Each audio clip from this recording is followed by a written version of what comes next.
ভাই তো কফি নিয়ে আসছে, তাইলে আমরা কিছু খাই নাকি?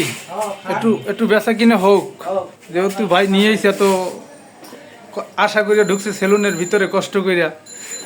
দেন আমাদের বানান ভাই, কয় টাকা করে বানাইবেন কন? 20 টাকা করে বানান, যে কয়জন আছে কয়জনে খাই, আপনিও খাবেন কিন্তু। না না, আপনারও খাইতে হবে ভাই, আপনারও বসাই রাখছি সেলুনে, এটা না খাইলে কেমন দেখা যাইব না?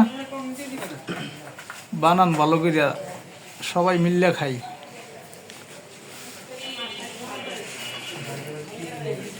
ভাই স্পেশাল কফি বানাই নিয়ে আসছে বাসা থেকে মনে হয়, না বাসা না? ও এখানেই রেডি করা। ও আচ্ছা, তো ভালোই হবে তাইলে। হুম, বানান দেখি কেমন।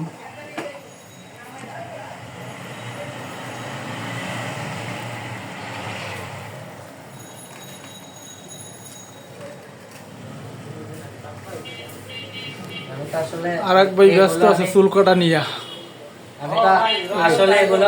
রমজান মাস আগে পড়ছে, এখন মনে করেন যে সারাদিনই ব্যস্ত থাকবে, সারা রাত।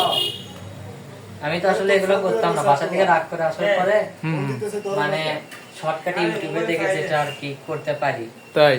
হ্যাঁ, না এটা তো ভালো ব্যবসা, আপনি সারাদিনে মোটামুটি তো গেলে কিছু একটা হইব নাকি? তো বসে থাকার চাইতে ভালো ব্যবসা, আপনি হালাল ভালোই আপনাকে কর্ম করা ভালো। দেন আগে ওই বাইকও দেন, দেন ওই বাইরেও দেন। কেন ভাই রাগ করছেন? আচ্ছা খান খান, কফি না খাইলে চা খান। আচ্ছা দেন, আপনি একটা দেন, আমার একটা দেন। ভাই খাবে না যেহেতু। আপনি খাবেন না কেন? আরে ভাই খান। আমি খাবোই না কেন?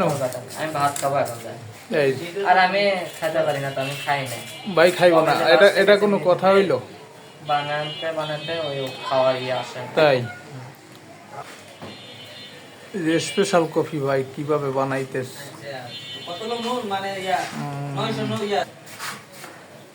স্পেশাল কফি আমারও তো দিল, দেখি ভাই কফি দিল, দেখি কেমন হয় একটু।